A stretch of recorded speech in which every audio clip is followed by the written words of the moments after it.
Positive और negative में है, अगर स्क्वाड्रेंट इसमें है इसमें है, देन या दिस इंप्लाइज दैट तब जो प्रिंसिपल आर्क जेड होता है, आर्क जेड ये हमेशा नेगेटिव होता है। ये कैसा होता है?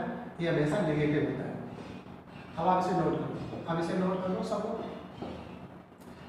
जो बच्चे क्लास ज्वाइन कर चुके हैं वो नोट कर लेंगे। ये रियल एक्सिस में ये एक्सिस है, फिर नंबर 1 और नंबर 2 लिखेंगे। ये तो पढ़ाया था 6 7 में। ये पॉजिटिव पॉजिटिव क्वाड्रेंट होता है, नेगेटिव पॉजिटिव होता है, नेगेटिव नेगेटिव होता है, ये पॉजिटिव नेगेटिव होता है। तो अगर कोई भी कॉम्प्लेक्स नंबर स्क्वाड्रेंट में या स्क्वाड्रेंट में तो हमेशा आर्क जेड पॉजिटिव ही आएगा, और अगर स्क्वाड्रेंट में या स्क्वाड्रेंट में तो आर्क जेड हमेशा नेगेटिव आएगा, हमेशा नेगेटिव आएगा। तो कल मैंने बताया था इस लाइन के ऊपर आपका 2 क्वाड्रेंट होते हैं, पहला और दूसरा, और नीचे तीसरा और चौथा होता है। तो अगर कोई भी कॉम्प्लेक्स नंबर पॉजिटिव और सेकंड क्वाड्रेंट का है तो प्रिंसिपल आर्क हमेशा पॉजिटिव आएगा, नेगेटिव इसके ऊपर कभी भी किसी कॉम्प्लेक्स नंबर का नेगेटिव नहीं होता, और इसके नीचे कभी पॉजिटिव नहीं होता। इसके ऊपर हमेशा पॉजिटिव होता है, इसके ऊपर नीचे हमेशा नेगेटिव होता है।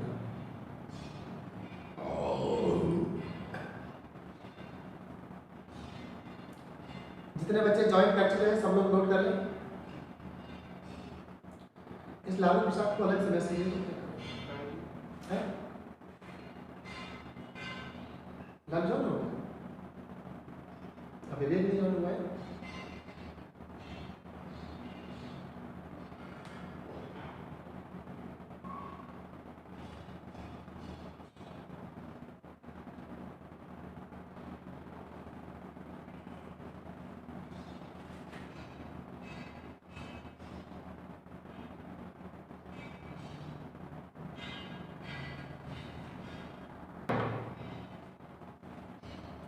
आप लोगों ने नोट कर लिया ये?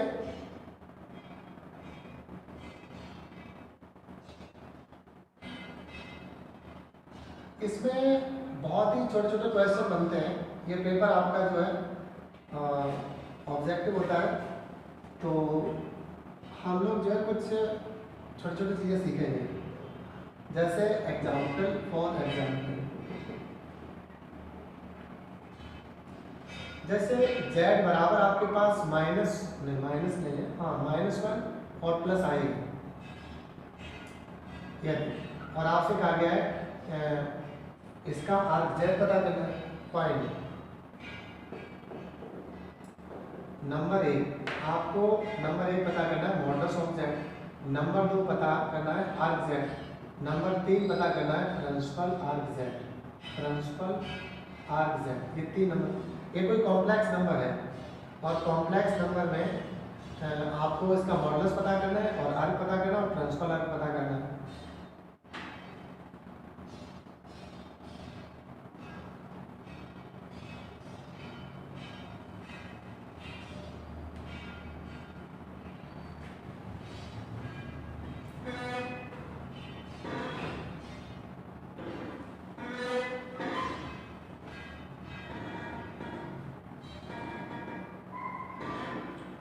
तो देखिएगा हम लोग पढ़ के आ रहे थे z बराबर -1 प्लस आई है, इसे आप x प्लस आई कह दीजिएगा।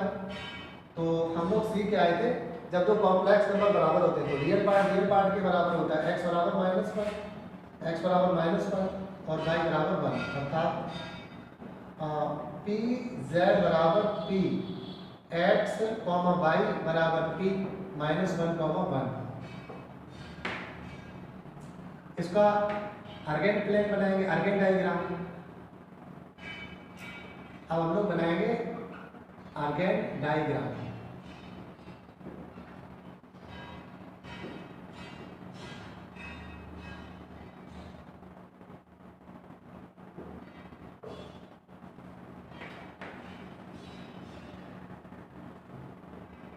आर्गेन डायग्राम के लिए आप लोगों को रियल एक्सिस और इमेजिनरी एक्सिस बनाना पड़ेगा। ये रियल एक्सिस होता है और इधर इमेजिनरी एक्सिस होता है। इधर क्या होता है? Imaginary axis. अब -1 और 1 चाहिए, तो देखिएगा इधर की ओर जब हम चलते हैं तो -1 और -2, जब इधर की ओर चलते हैं तो 1 और 2। तो x एक्सिस पर -1 इधर मिलेगा और +1 इधर मिलेगा, तो -1 के सामने इधर और +1 के सामने इधर। ये जो पॉइंट है ये वाला, ये वाला पॉइंट -1,1 मिल गया। ये पॉइंट क्या मिल गया? ये वाला पॉइंट जो है -1,1, ये वाला, ये P हो गया। इसे मिला दीजिएगा। ये चित्र में थोड़ा सा बड़ा बनाना चाहिए। कैसा बनाना चाहिए? आप लोगों ने बड़ा बनाया होगा, आप लोग इसे मिटाएंगे नहीं, मैं इसको थोड़ा सा बड़ा बनाऊंगा, थोड़ा ज़्यादा छोटा बनाऊंगा। मैं दूसरी चित्र आपका यही रहेगा। एक्चुअली थोड़ा सा हमारे पास मैंने कंजूसी कर दी, तो मुझे कंजूसी नहीं करनी चाहिए। ये एक्स एक्सिस रियल एक्सिस और ये रियल एक्सिस है, इमेजिनरी एक्सिस है। अब ये -1 हो गया और इतना ये आपका जो है वो +1 हो गया, तो इधर 1 हो गया। हम लोगों को चाहिए इसके सामने और इसके सामने, इसके सामने चाहिए था ये 1 के सामने, इधर से ये 1 हो गया और इधर से ये -1 हो गया। तो ये क्वाड्रेंट -1,1 हो गया। ये आपके पास रियल एक्सिस है, ये क्या है? ये है रियल एक्सिस और ये है इमेजिनरी एक्सिस। इमेजिनरी एक्सिस, ये इमेजिनरी एक्सिस है, वही है जो भी बनाए थे, ऑरिजिन है। अब आप इसे और इसे मिला दीजिए, इसे और इसे मिला दीजिए।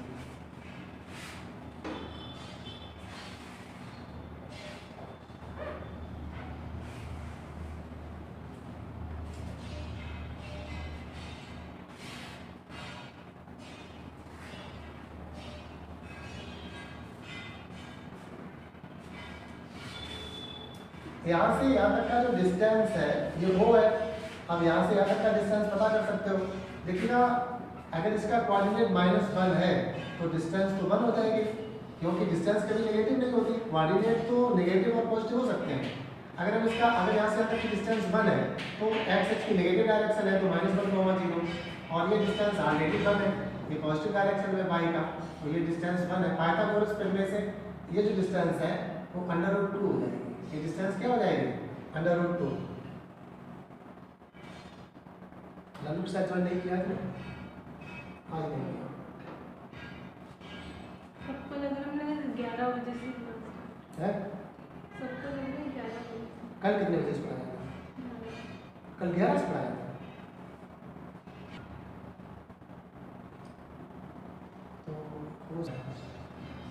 तो अब हम लोगों को ये वाला ये एंगल चाहिए। ये एंगल क्या पता कैसे करेंगे? एंगल पता करने के लिए आप क्या करिएगा, आप लोगों ने पोलर फॉर्म पढ़ा था, x बराबर r cos थीटा और y बराबर क्या पढ़ा था? r sin theta.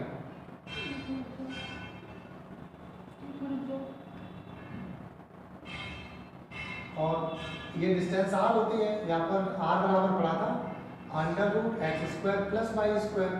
और ये आपके पास x जो है वो -1 है, x -1 है, -1 का वर्ग और 1 का वर्ग। तो दिस इम्प्लाइज दैट r बराबर √2। r की वैल्यू तो पता चल गई, अब थीटा पता करेंगे। अब क्या पता करेंगे? थीटा।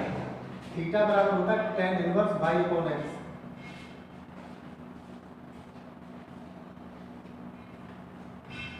ये एंगल थीटा है, ये एंगल क्या है? ये एंगल थीटा है। ये होता है, ये डिस्टेंस r होती है, ये डिस्टेंस होती है r, ये एंगल होता है थीटा। ये थीटा पता करना है, ये डिस्टेंस r पता करनी है, ये होता है थीटा। ये वाला एंगल पता करना है, ये वाला एंगल पता करना है। तो थीटा बराबर tan इनवर्स y आपके पास 1 है, 1 अपॉन और ये -1 हो जाएगा।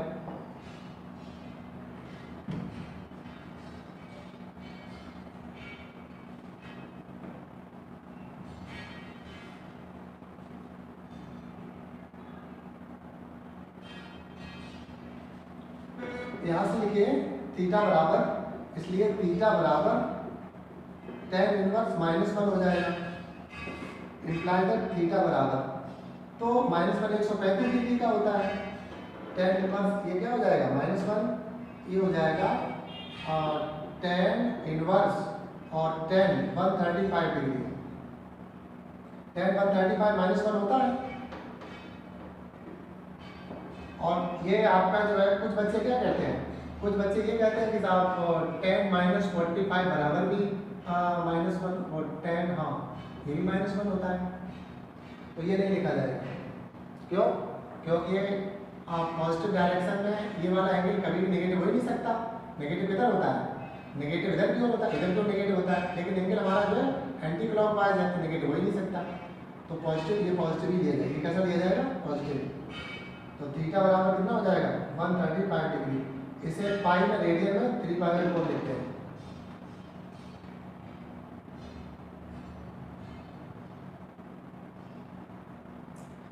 अब देखिएगा, ये आपने सही पता, आपका क्या आ गया, दैट इज आर बराबर आ गया √2 और थीटा बराबर आ गया 3π/4। एक्स बराबर है आपका, एक्स बराबर कोऑर्डिनेट है तो -1 है और y बराबर है 1। ये डिस्टेंस नहीं है, ये x की वैल्यू है, x के निर्देशांक को प्रेजेंट कर रहा है। यहाँ पर ये x है, ये y है, तो x की वैल्यू -1 है, y की वैल्यू 1 है। ये कोऑर्डिनेट से लिया गया है। कभी कभी बहुत सारे क्वेश्चन आते हैं मेरे पास कि ये जो r और थीटा पता किए हैं, क्या ये सही है? जो r और थीटा पता किए गए, क्या ये सही है? इसका आंसर कैसे मिलेगा आपको? इनके सही की जांच करनी होती है। इनके सही की जांच कर लीजिए। जैसे देखिएगा, सबसे पहले x बराबर r cos थीटा अगर जांचना है तो x की वैल्यू क्या पड़ेगी? LHS बराबर है x और बराबर -1, RHS बराबर है r cos थीटा और r की वैल्यू है √2 और cos 135 डिग्री, और cos 135 डिग्री का मान किसे किसे आता है? √2 cos 135 degree. cos 135 second part में cos नेगेटिव होता है, तो नेगेटिव साइन 90 + 45 और माइनस का 1/√2 आ जाएगा। कितना आ जाएगा? और माइनस का 1/√2 ये कैंसिल, तो -1 आ जाएगा। तो देखिएगा, LHS भी -1 है और RHS भी -1 है, तो ये इक्वेशन सेटिस्फाइड हो गई। आप इस इक्वेशन सेटिस्फाइड कराएंगे तो इसका जो LHS है, इसका जो LHS है वो y है और y बराबर क्या है? 1 है। अब RHS देखेंगे, RHS है r sin थीटा, r √2 है और sin 135 डिग्री है, sin 135 डिग्री, तो √2 sin 135, इसमें ASTC होता है, AST और C, r positive, sine positive, sine positive होता है, तो ये हो जाएगा sin 90 + 45, तो cos 45, तो √2 cos 45 √2 कट गया तो 1। तो देखिएगा, इसका LHS भी बना गया और RHS भी बना गया। इसका मतलब जो आपने r और थीटा पता किए ये 100% राइट है। r और थीटा जो आपने पता किए थे वो 100% राइट है।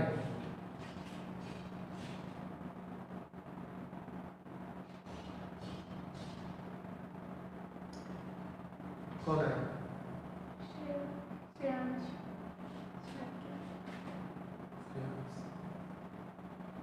अब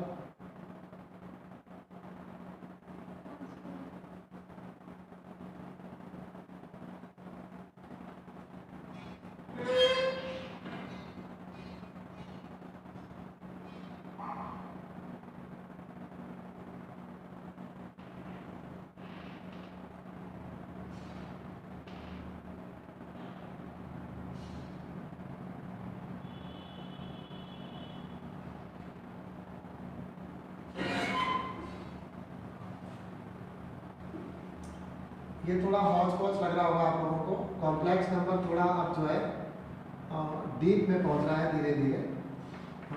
ये आपको तभी समझ में आएगा जब आपने पीछे के कॉन्सेप्ट रिवाइज किए होंगे, और अगर पीछे के कॉन्सेप्ट रिवाइज नहीं किए होंगे तो समझ में नहीं आएगा। देखिएगा, हमारे पास था क्या? हमारे पास था z बराबर -1 और +i था। पता क्या करना था? मॉडल्स ऑफ z पता करना था। आपको पता करना था आर्क z पता करना था। आपको क्या पता करना था? प्रिंसिपल आर्क z पता करना था। तो यहाँ से आप लोगों के पास मॉडल्स ऑफ z आ गया था। यहाँ पर number 1 models of z r होता है और r कितना आ गया? √2। एक आंसर मिल गया, पहला आंसर फर्स्ट।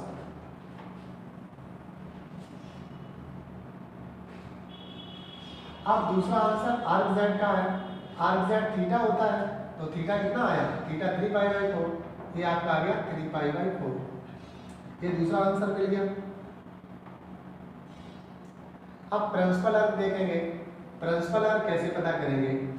प्रिंसिपल अर्क देखिएगा, अगर हमारा जो 3π/4 आया है ये ग्रेटर देन 0 है और लेस देन पाई है, ये पाई से छोटा है। जो 3π/4 आया है ये पाई से कम है, पाई से कम है, 0 से ज़्यादा है, अर्थात जो अर्ग है वही प्रिंसिपल अर्ग है। तो ये प्रिंसिपल अर्ग भी हो गया। क्यों? क्योंकि जो अर्ग है अब वो 0 और पाई के बीच में लाई कर रहा है। तो इसका मतलब हो गया प्रिंसिपल अर्ग z बराबर भी पाई हो गया। मतलब ये चेंज हो 3π/4 कितना हो गया 3π/4। मैं भी आपको बताया था कि ये आपका अगर नेगेटिव और पॉजिटिव में लाई कर रहा है तो जो ये एंगल होगा यही अर्ग होगा, यही अर्ग होगा और यही प्रिंसिपल अर्ग होगा। ये कैसा होगा? प्रिंसिपल अर्ग। तो सारे के सारे प्रिंसिपल अर्ग होते हैं। जो प्रिंसिपल अर्ग होता है वही अर्ग होता है, लेकिन सभी अर्ग प्रिंसिपल अर्ग नहीं होते। तो एक आप ये आंसर आ गया सबका। और z बराबर इतना है तो मॉडुलस ऑफ z r होता है, r/2 है, अर्ग z थीटा होता है, थीटा 3π/4 है। अब यदि अर्ग z 0 और पाई के बीच का है तो वही प्रिंसिपल अर्ग हो जाएगा।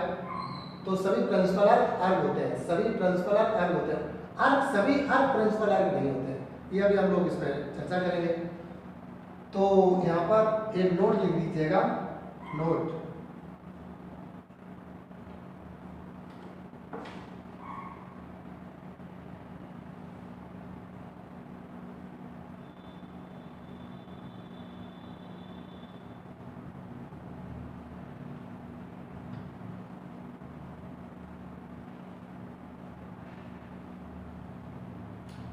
नोट में लिखेगा एवरी प्रिंसिपल अर्ग। नोट क्या लिखेंगे? नोट एवरी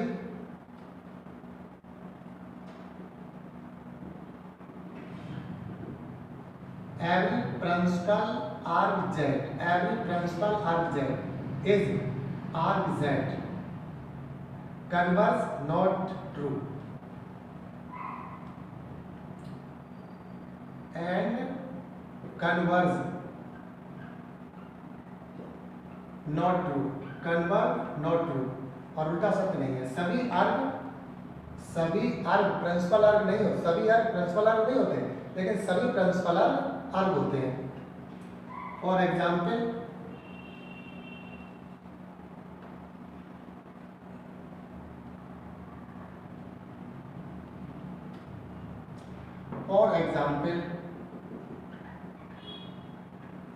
एग्जाम्पल क्या है?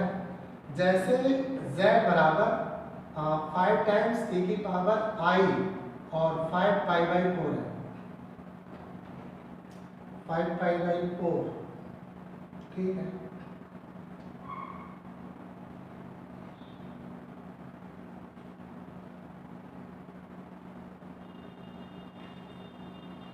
अब हमें इसका अर्ग पता करना है, फाइंड। इसका क्या पता करना है? फाइंड। एक तो मॉडुलस ऑफ z पता करना है, एक हम लोगों को अर्ग z पता करना है, एक हमें इसका प्रिंसिपल अर्ग z पता करना है। ठीक, वैल्यू चाहिए। तो आंसर में मॉडुलस ऑफ z तो आ रही है, ये बराबर r e की पावर i थीटा कर दीजिएगा। तो ये मैंने बताया था ये मॉडुलस ऑफ z होता है और ये मैंने बताया था क्या होता है? ये अर्ग z होता है। तो यहाँ पर ये r का कार्य कर रहा है, ये थीटा का कार्य कर रहा है। तो पहला आंसर मॉडुलस ऑफ z = 5 हो जाएगा।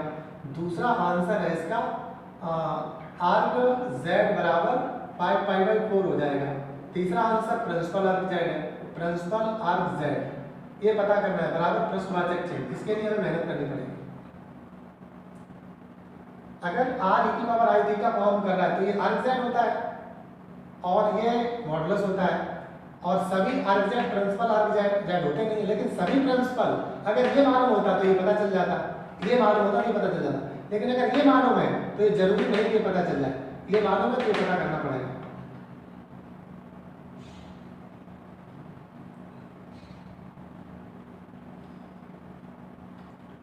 मैं ये कहना चाह रहा था कि देखिएगा प्रिंसिपल अर्ग जो है अगर अर्ग z, यदि अर्ग z जो है वो लेस देन पाई है और 0 से बड़ा है, अगर अर्ग z इसको बिलोंग कर रहा है तो दिस इंप्लाई दैट कि प्रिंसिपल अर्ग z, तो अर्ग z बराबर प्रिंसिपल अर्ग z होता है।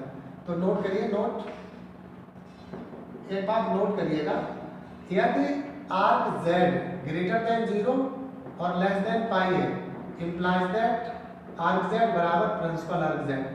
अगर यदि क्या है, यदि आर्क z जो 0 और पाई के बीच का है तो आर्क z और प्रिंसिपल आर्क z एक जैसे होते हैं। नंबर 1। नंबर 2, यदि आर्क z जो है ग्रेटर देन पाई होता है, then arc z not equal to principal arc z, तो arc z not equal to principal arc z होता है। आर्क z अगर बच्चों ये पाई से बड़ा है तब ये बराबर नहीं होते हैं, तब ये अलग अलग होते हैं। ये बहुत इंपॉर्टेंट बात है, ये आपको आईएएस लेवल की बात है। अगर आईएएस का इंटरव्यू दे रहे हैं आप और कॉम्प्लेक्स नंबर आपने कह दिया मेरा बहुत अच्छा है, तो आपको ये क्वेश्चन श्योर एंड सर्टेन वहां पर मिल जाएगा। ये आईएएस लेवल का क्वेश्चन है, ये सबके बस की बात नहीं है। यहाँ तक पहुँचते पहुँचते बच्चे जो है हार मानने लगते हैं। तो अगर आर्क z 0 से बड़ा और पाई से छोटा है, आर्क z 0 से बड़ा पाई से छोटा है, ऐसे में आर्क z और प्रिंसिपल आर्क z बराबर होते हैं। लेकिन अगर arc z greater than pi है, ऐसे भी बराबर नहीं होते, तो पता करना पड़ेगा।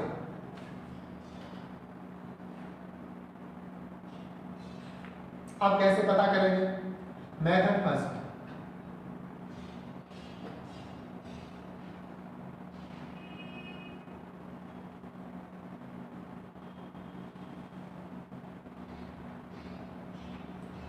इसके 2-3 तरीके होते हैं, तो मैं आपको एक बहुत सुंदर सा मेथड बताता हूँ जिसे जो मुझे बहुत प्यारा है। मेथड फर्स्ट, अगर आर्क z, यदि arc z greater than pi है, अगर आर्क z कैसा है, अगर arc z greater than pi है, देन प्रिंसिपल आर्क z बराबर होता है आर्क z माइनस 2 पाई।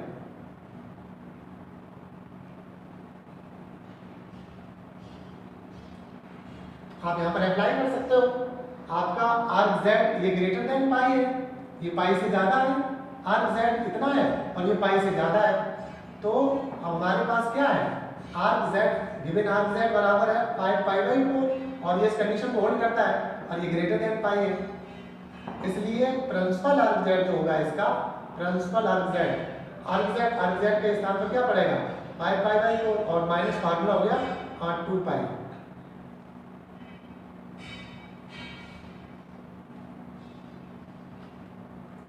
तो देखिएगा प्रिंसिपल आर्क z कितना आ गया, प्रिंसिपल आर्क z बराबर 4 तो एलसीएम हो जाएगा और 5 पाई माइनस का 8 pi, implies that principal arc z बराबर माइनस के 3 पाई बाई 4। ये प्रिंसिपल आर्क z पता हो गया।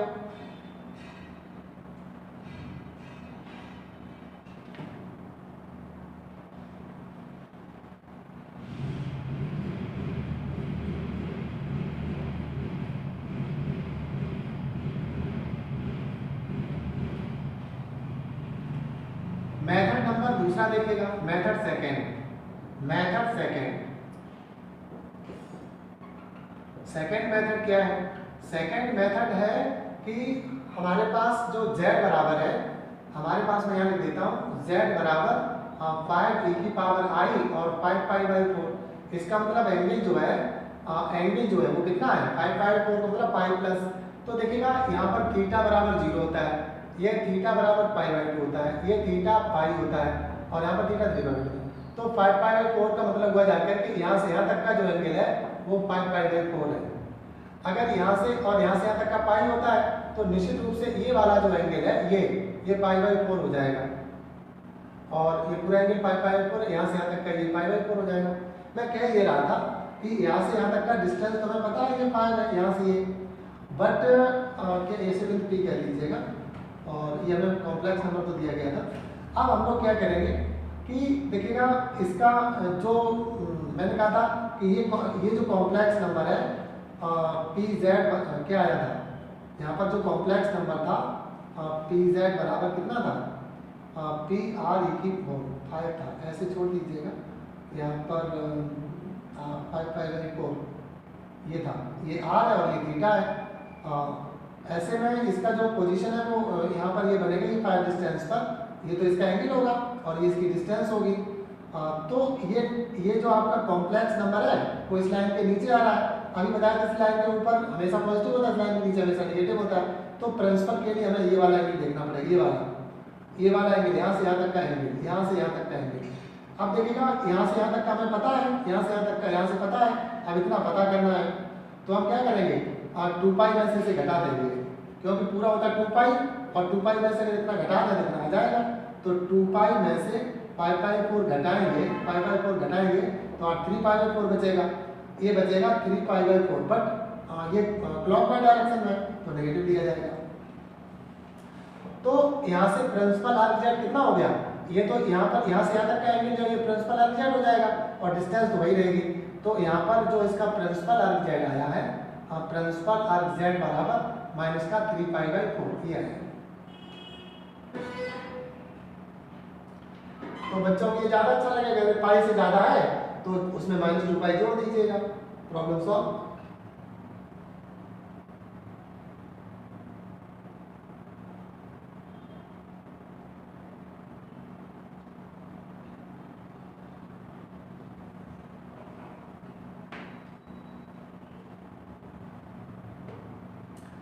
हम लोगों ने सीखा था कि जो प्रिंसिपल आर्क जेड होता है, जो प्रिंसिपल आर्क जेड होता है वो ग्रेटर देन -पाई और लेस देन +पाई होता है, ये होता है। अगर जो प्रिंसिपल आर्क अगर प्रिंसिपल पाई से छोटा होगा, -पाई से बड़ा होगा, तो पाई से बड़ा ये बता चुका हूँ, अगर ये -पाई से बड़ा होना चाहिए, लेकिन केस सेकंड डालेंगे, केस सेकंड अगर ये कंडीशन फेल हो जाती है, केस सेकंड यदि आर्क जेड जो है वो कैसा है, लेस देन माइनस का पाई है, लेस देन -पाई, पाई से कम है,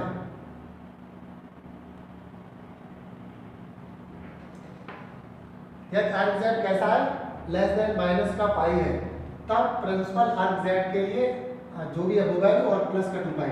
अगर ये माइनस पाई से कम है, वैसे तो -पाई से ज्यादा होना चाहिए, प्रिंसिपल आर्क -पाई से वैसे ज्यादा होता है, लेकिन अगर कम है तब क्या करेंगे, अगर कम है तो प्रिंसिपल बना आर्क जेड अगर -पाई से छोटा है तो हम लोग क्या करेंगे, तब 2 पाई जोड़ देंगे, तब 2 पाई जोड़ देंगे।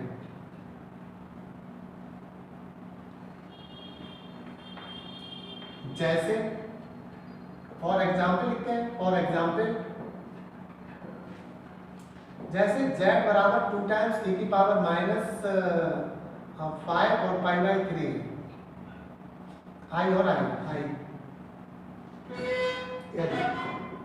तब आपको फाइंड क्या करना है, फाइंड मॉडुलस ऑफ z पता करना है, नंबर 1, नंबर 2 इसका आर्क z पता करना है और नंबर 3 इसका प्रिंसिपल आर्क z पता करना है, प्रिंसिपल आर्क z। ये दो क्वेश्चन तो बहुत, दो आंसर तो बहुत जल्दी मिल जाते हैं। ये मॉडुलस ऑफ z होता है, पहला आंसर है modulus of z equal to 2 और पहला आंसर मिल गया है, और दूसरा आंसर क्या है, arc z, arc z equal to minus का 5 पाई बाई 3।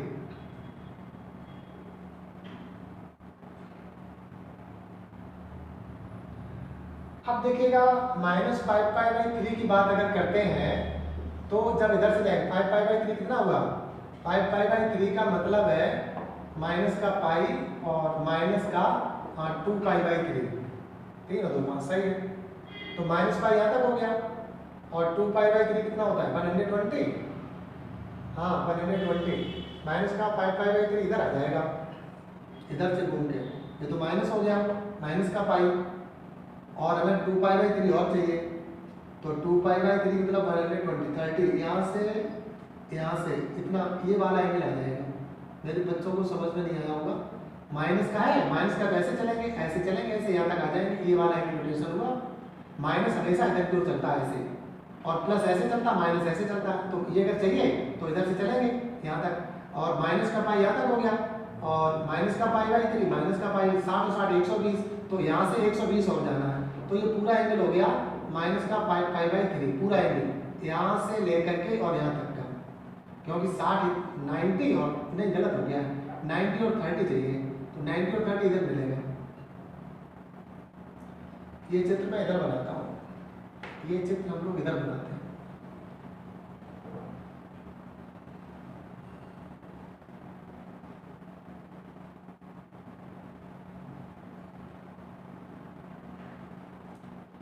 ये माइनस पाई पाई बाई 3 की मैं बात कर रहा था, तो ये होता है थीटा बराबर 0 और ये है देखिएगा इधर से जब आएंगे इधर से इस तरीके से एंगल चाहिए, तो यहाँ तक माइनस पाई, यहाँ तक 90, एक माइनस पाई और माइनस का पाई बाई 2 और माइनस का पाई बाई 3, नहीं माइनस का पाई बाई 3 और ये माइनस का पाई बाई 2 हो गया, और इधर ये एंगल कितना हो गया 60 पाई बाई 6, 2 पाई बाई 3 इतना ही होता है, ये यहाँ तक 90 और यहाँ तक, तो ये कितना हो जाएगा दोनों से ये हो गया 6 एलसीएम हो गया, और माइनस का 6 पाई माइनस के 3 पाई माइनस का पाई बहुत हो जाएगा, 3 पाई में आ जाना चाहिए, नहीं कुछ गड़बड़ हो रही है, 3 2 3 6 माइनस का आ रहा है माइनस का 10 पाई बाई 6 और किससे 2 से डिवाइड करेंगे तो माइनस का 5 पाई आ गया, यही है, तो ये आपका हो जाएगा थीटा इक्वल टू माइनस का 5 पाई बाई 3, ये मैंने ऐसे रब करके देखा था, तो यहाँ पर है थीटा बराबर 0 और यहाँ पर है theta equal to minus pi by 2, यहाँ पर है theta equal to minus pi और थीटा इक्वल टू माइनस का 3 पाई बाई 2, और ये लाइन हो जाएगी थीटा इक्वल टू, तो रोटेशन चेंज हो जाएगा, जब नेगेटिव होता है तो ऐसे चलते हैं, ऐसे पॉजिटिव होता है तो ऐसे चलते हैं, नेगेटिव होता है ऐसे चलते हैं। यहाँ से यहाँ तक की डिस्टेंस भी दी गई है, ये ऐसा अगर इस वृत्त को कुछ भी कह देते हैं तो यहाँ से यहाँ तक की डिस्टेंस कितनी दी गई है 2, ये डिस्टेंस 2 दी गई है। अब ये जो नंबर है ये नंबर इस लाइन के ऊपर लाई कर रहा है, तो प्रिंसिपल अर्ग इधर से लिया जाएगा, ये वाला ये एंगल लिया जाएगा। अब आप क्या करेंगे, अब टोटल ये माइनस 5 पाई बाई 3 कितना एंगल चाहिए, तो आप क्या करेंगे 2 पाई में से इतना घटा दीजिएगा, माइनस का 5 पाई बाई 3,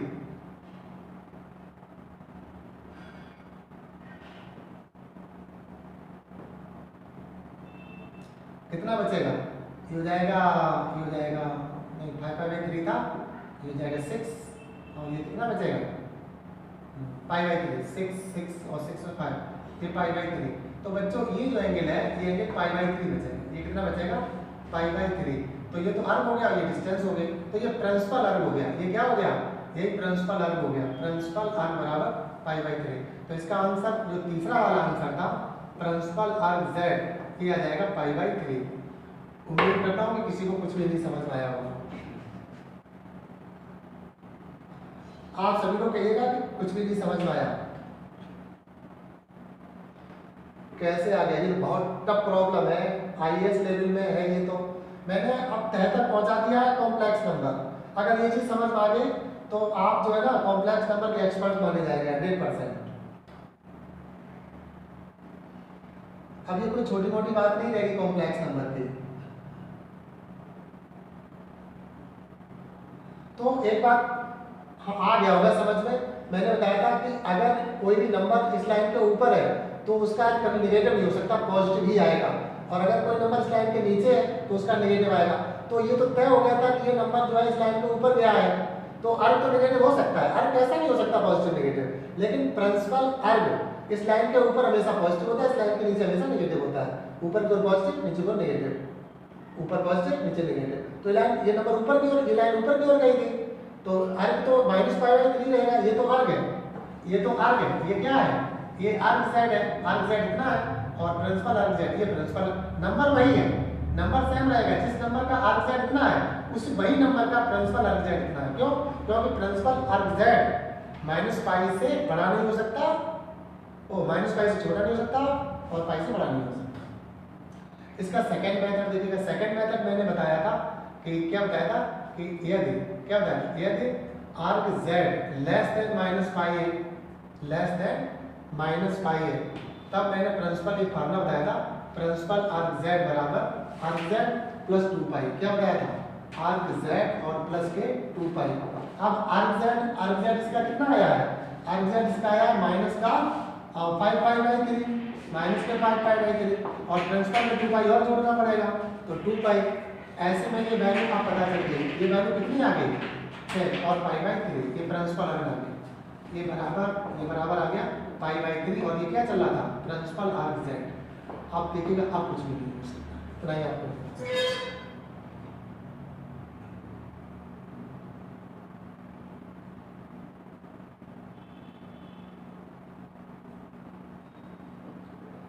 अब हम लोग कुछ एग्जाम्पल्स देखेंगे तो उससे क्लियर हो जाएगा। अच्छा, अब उससे क्लियर हो जाएगा।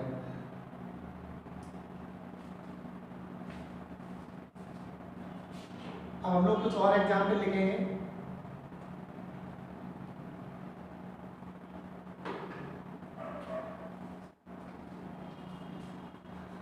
अब हम यहीं पर आपको प्रैक्टिस करवा रहे हैं। यदि z बराबर 3 टाइम्स ए की पावर i और 3 पाई बाई 2 प्लस पाई बाई 4 है, 4 एलसीएम हो गया, ये 6 पाई और प्लस 7 पाई बाई 4 है। यहाँ पर क्या है 7 पाई बाई 4, 7 पाई बाई 4। इसमें आपको बताना है फाइंड नंबर 1 आपको मॉडल्स ऑफ z बताना है, नंबर 2 आर्क z बताना है और नंबर 3 प्रिंसिपल आर्क z बताना है, प्रिंसिपल आर्क z। देखिए इसमें बच्चा कभी नहीं फंसता यहाँ पर आकर के, यही प्रैक्टिस कर लीजिएगा। और इसी के लिए मैंने ये सवाल लिखा है, मैंने इन दोनों क्वेश्चंस के लिए सवाल नहीं लिखा है। अगर ये सवाल लिखा गया है तो सर इसके और इसके लिए तो देखिएगा मॉडल्स ऑफ z तो हो ही गया, आर्क z यही हो गया 7 पाई बाई 4, लेकिन प्रिंसिपल आर्क कितना होगा, तो यहाँ पर ये आर्क हो गया। अब हम लोग देखेंगे कि आर्क z बराबर कितना है 7 पाई बाई 4 और ग्रेटर देन पाई है। तो मैंने प्रिंसिपल आर्क z का फार्मूला बताया था, तब प्रिंसिपल आर्क z बराबर होता है आर्क z माइनस का 2 पाई। अगर ये पाई से ज्यादा है तो ये नेगेटिव आएगा तो माइनस 2 पाई करेंगे, और अगर माइनस पाई से कम है तो प्लस का 2 पाई करेंगे। अगर माइनस पाई से छोटा आ जाता है तो प्लस 2 पाई आएगा, अगर पाई से ज्यादा है तो माइनस का 2 पाई आएगा। तो आर्क कितना है 7 पाई बाई 4 और माइनस का 2 पाई, 4 एलसीएम हो जाएगा, ये 7 पाई माइनस के 8 पाई, तो कितना आया माइनस का पाई बाई 4, तो ये आएगा माइनस का पाई बाई 4। तो देखिएगा आर्क और प्रिंसिपल आर्क डिफरेंट आ रहे, क्यों? मैंने बताया था कि यदि प्रिंसिपल से बड़ा है तब आर्क और प्रिंसिपल आर्क बराबर नहीं होते। तो देखिएगा यहाँ पर 7 पाई बाई बड़ा है तो आर्क z आर्क और प्रिंसिपल आर्क बराबर नहीं होंगे, तब ये डिफरेंट होंगे।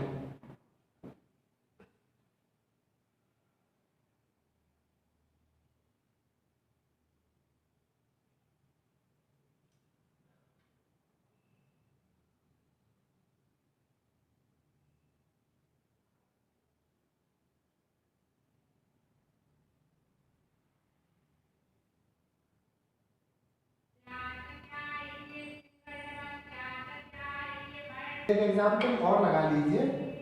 अगर मैं यहाँ पर माइनस का 7 पाई बाई 4 कर दूँ, अगर मैं यहाँ पर क्या कर दूँ माइनस का 7 पाई बाई 4 कर दूँ, तो देखिएगा यहाँ पर ये तो सेम रहेगा और ये माइनस का 7 पाई बाई 4 हो जाएगा, प्रिंसिपल आर्क चेंज हो जाएगा। अब ये कितना आएगा ये देखना है। तो देखिएगा यहाँ पर अब हम लोग क्या करेंगे, आर्क z हमारे पास कितना है, ये अगला एग्जाम्पल हो गया है, आर्क z माइनस का 7 पाई बाई 4 है जो कि माइनस पाई से छोटा है।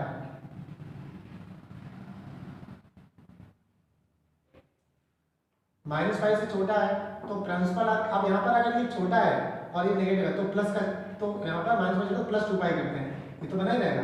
तो प्रिंसिपल आर्क z बराबर ये बना रहेगा और यहाँ पर प्लस का 2 पाई आ जाएगा, तो ये बराबर 8 और एक तो प्लस का पाई बाई 4 हो जाएगा, तो ये कितना आ जाएगा प्लस का पाई बाई 4 हो जाएगा। तो ये आंसर जो आएगा प्लस का पाई बाई 4। इस तरीके से जो है, इससे भी अगर अभी भी नहीं समझ में आया तो बहुत टफ प्रॉब्लम है।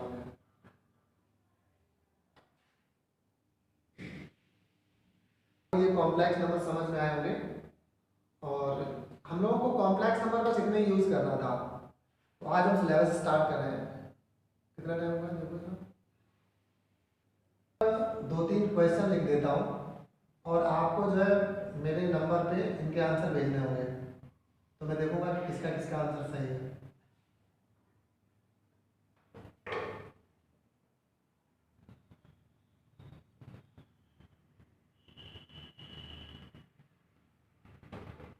एक क्वेश्चन है z बराबर 10 टाइम्स e की पावर i और पाई बाई 3। आपको आंसर लिख के भेजना होगा मॉडल्स ऑफ z का, नंबर 2 आर्क z का, आर्क z का, और नंबर 3 आंसर भेजना होगा प्रिंसिपल आर्क z का, प्रिंसिपल आर्क z का। यहाँ कोई नहीं बताएगा, सब लोग आंसर लिख के भेजेंगे, ठीक है? इनके आंसर दे दीजिएगा, मॉडल z इतना इतना इतना लिख पाएंगे कि नहीं लिख पाएंगे। अगर कुछ नहीं लिख पाए तो केवल आंसर क्रम से भेज दीजिएगा, आंसर नंबर 1, आंसर 2, आंसर 3, ऐसे मैं समझ लूँगा। और आज की सेवा ये सब।